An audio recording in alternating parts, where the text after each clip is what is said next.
So, hello guys, welcome back to my channel. I am Swamita, a third year BSc Nursing student in King George Medical College, Lucknow.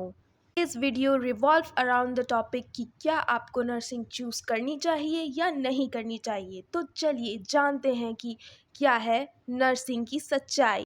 Start करते हैं pros से।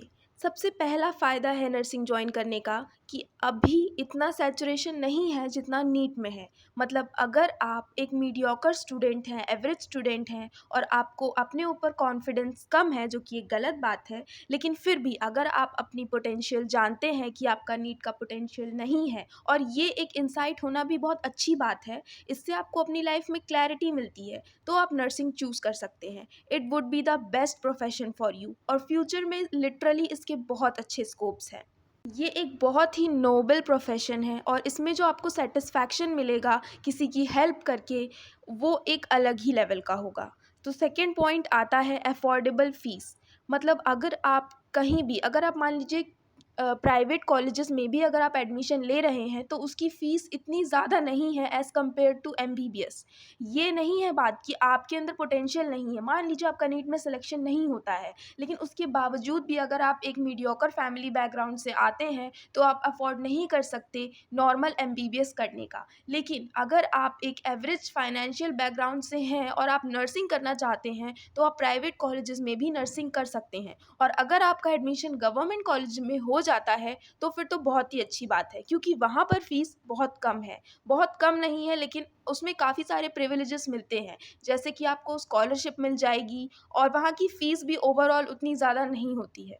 Job security. अगर आप चाहते हैं कि आप अर्ली एज में अपने फैमिली को सपोर्ट कर सकें तो nursing is the best option, क्योंकि अभी यहाँ पर इतना सैचुरेशन नहीं है जैसे कि अलग अलग गवर्नमेंट एग्ज़ाम्स होते हैं, फॉर एग्ज़ाम्पल एसएससी या फिर यूपीएससी या फिर रेलवे, बैंक्स। वहाँ पर बहुत अलग लेवल का कंपटीशन है। मैं ये नहीं कह रही कि नर्सिंग में कंपटीशन नहीं है, यहाँ पर भी कंपटीशन है, लेकिन यहाँ पर आपका सक्सेस रेट बाकी फील्ड के करियर से कम है। इसीलिए अगर आप अपनी यंग एज में अपनी फैमिली का सपोर्ट करना चाहते हैं फाइनेंशियली, तो आप नर्सिंग ज्वाइन कर सकते हैं। Is learning from real challenges. Imagine करिए कि आप एक ऐसे सिनेरियो में हैं जहाँ पर आपके घर में कोई फैमिली मेम्बर या रिलेटिव काफ़ी ज़्यादा बीमार है और उसे इमरजेंसी हेल्थ केयर चाहिए। अगर आप इस प्रोफेशन में होंगे तो आपके पास इतना नॉलेज और एक्सपीरियंस हो जाएगा कि आप तुरंत उसकी हेल्प कर सकते हैं और एक बेसिक हेल्थ केयर प्रोवाइड कर सकते हैं। और ये एक फर्स्ट ईयर का जो नर्सिंग स्टूडेंट होता है उसके पास भी इतनी नॉलेज आ जाती है वार्ड्स में और क्लिनिकल्स में जाके, कि वो कहीं भी किसी की भी हेल्प कर सकता है। तो ये एक मुझे बहुत ही अच्छा पॉइंट मिलता है कि आप जहाँ चाहें किसी की भी हेल्प कर सकते हैं। नेक्स्ट पॉइंट ये है कि आपकी डिसीजन मेकिंग पावर बहुत ही बेटर होती है।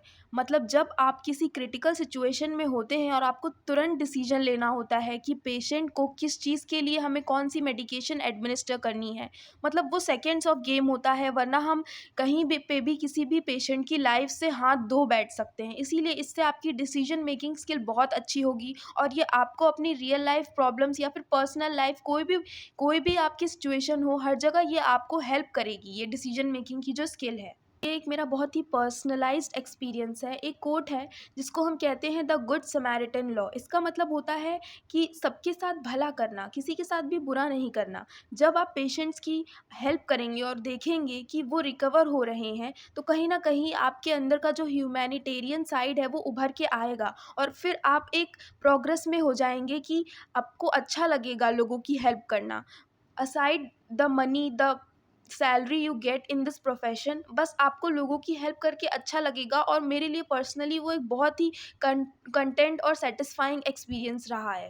वेंथ and the last point is कि आपका जो नॉलेज है वो आपकी पावर बन जाएगी। मतलब आप कंटिन्यूअसली जब एक फील्ड में रहेंगे तो आपको काफ़ी सारी नॉलेज आती रहेगी, जिसकी वजह से आपका बेस फाउंडेशन बहुत स्ट्रांग होगा। और अगर आप फ्यूचर में पीएचडी या एमएससी करना चाहते हैं या अब्रॉड जाना चाहते हैं तो उसमें आपको काफ़ी ज़्यादा हेल्प मिलेगी। और इंडिया में तो इतनी ज़्यादा पॉपुलेशन है कि आप इतने स्किल्ड हो जाओगे आपको पता भी नहीं चलेगा। जब आप दिन में 500 पेशेंट्स या 100 पेशेंट्स को आप देखोगे, भले आप उन्हें ट्रीट नहीं कर रहे हो, लेकिन अपने लेवल पे आप 50 पेशेंट्स अगर अप्रॉक्सीमेटली अगर आप ट्रीट कर रहे हो, उनको देख रहे हो, क्योंकि गवर्नमेंट सेटिंग में काफ़ी ज़्यादा भीड़ आती है, तो आप कैसे स्किल्ड हो जाओगे इसका आपको पता भी नहीं चलेगा। और आपकी जो वैल्यू है आपकी नॉलेज की वजह से, आपकी स्किल की वजह से हर जगह बहुत ज़्यादा बढ़ जाएगी। ये हमने प्रोस की बात करी लेकिन अब हम कॉन्स की बात करेंगे। हर चीज़ में एक पॉजिटिव और नेगेटिव साइड होता है, तो अब हम इसमें थोड़े नेगेटिव साइड्स भी देखेंगे। सबसे पहला है इंफ्रास्ट्रक्चर का प्रॉब्लम। अभी भी कुछ ऐसे कॉलेजेस हैं जहाँ पर नर्सिंग की जो कॉलेज बिल्डिंग्स हैं या फिर जो उनका क्लिनिकल एक्सपीरियंस है वो उतना अच्छा नहीं है। कहीं न कहीं वो स्टूडेंट्स के लिए लैकिंग है। हॉस्टल फैसिलिटी भी उनके लिए उतनी ज़्यादा अच्छी नहीं है कंपैरेटिवली बाकी हेल्थ केयर प्रोफ़ेशंस में जो होता है। तो पहला प्रॉब्लम आप इंफ्रास्ट्रक्चर को फ़ेस कर सकते हैं। Second point is staff shortage, क्योंकि अभी उतने ज़्यादा नर्सेज़ एम्प्लॉयड नहीं हैं, इसीलिए स्टाफ शॉर्टेज की प्रॉब्लम बहुत ज़्यादा है। वर्कलोड एक इंसान पे काफ़ी ज़्यादा बढ़ जाता है जिसकी वजह से वो बर्नआउट फ़ेस करते हैं। वो उतना वर्थ उनकी सैलरी नहीं है, उनको उससे ज़्यादा अमाउंट पेड करना चाहिए, जिस हिसाब से उनके ऊपर वर्कलोड है। लेकिन फिर भी ऐसे अभी लॉज़ नहीं बने हैं जो कि नर्सेज़ की वेलफेयर में हो। Next point is lack of modern teaching methods, मतलब अभी भी जो इंडिया में टीचिंग मेथड्स हैं वो या तो मेनली लेक्चर मेथड होता है और जो कि काफ़ी ज़्यादा ट्रेडिशनल हो चुका है जिसकी वजह से स्टूडेंट्स को समझने में परेशानी होती है। अभी भी बहुत स्टिमुलेशन बेस्ड स्किल लैब्स की कमी है जो कि हम अब्रॉड वगैरह में बाहर देखें तो कंपैरेटिवली वहाँ का टीचिंग मेथड सिस्टम बहुत ही एडवांस्ड और अच्छा हो चुका है। Third point is overload of work in clinicals. कई बार ऐसा होता है कि जब हम डिग्री कोर्स कर रहे होते हैं और हमारी वार्ड्स में ड्यूटी लगती है तो स्टूडेंट्स पे ही सारा वर्कलोड आ जाता है। वहाँ का स्टाफ जो है वो इस पर्पज़ से कि बच्चे सीखें और उनकी स्किल्स अच्छी हों तो पूरा वर्कलोड उनकी तरफ ही आ जाता है। तो ये जो है वर्कलोड काफ़ी ज़्यादा बढ़ जाता है जिसकी वजह से स्टूडेंट्स फ्रस्ट्रेट हो जाते हैं और क्लिनिकल्स में उनकी एब्सेंट होने लगती है। Next fifth point is about limited career counselling. अभी भी काफ़ी सारे ऐसे स्टूडेंट्स एंड पेरेंट्स हैं जिन्होंने नर्सिंग को एक टैबूड करियर रखा हुआ है। उनको ऐसा लगता है कि नर्सेस की रिस्पेक्ट नहीं होती या फिर एमबीबीएस बहुत बेटर है नर्सिंग के कोर्स से। तो इसमें काउंसलिंग की कमी है, लोगों को पता नहीं है कि बेनिफिट्स ऑफ नर्सिंग क्या है और एक स्टीरियोटाइप भी बना हुआ है। तो ये सारी चीज़ें भी गलत हैं। तो the last point is outdated curriculum. हमारा जो सिलेबस है वो आईएनसी के अकॉर्डिंग फॉलो होता है, लेकिन कभी कभी हम सारे बच्चों को ऐसा लगता है कि ये काफ़ी ज़्यादा आउटडेटेड हो गया है, इसको रिवाइज करने की बहुत ज़्यादा नीड है, क्योंकि अब टाइम के साथ काफ़ी चीज़ें बदल रही हैं लेकिन प्रैक्टिसेस वही पुरानी वाली फॉलो हो रही हैं, जिसकी वजह से स्टूडेंट्स को प्रॉब्लम फेस करनी पड़ती है। तो एट द एंड मैं यही कहना चाहूँगी कि नर्सेस के लिए अभी काफ़ी और इम्प्रूवमेंट बाकी है, लेकिन फिर भी अगर आप चाहें तो इस प्रोफ़ेशन को जॉइन कर सकते हैं और आप सब इसमें हेल्प कर सकते हैं कि हम इस प्रोफ़ेशन को अपलिफ्ट करें और अपनी हेल्थ केयर जो टीम है या फैसिलिटी इंडिया की है उसको अगर अपलिफ्टमेंट चाहिए, बेटरमेंट चाहिए तो सिर्फ डॉक्टर्स से ही नहीं होगा, नर्सेस को भी, क्योंकि ऐसा कहा जाता है कि nurses are the backbone of health care.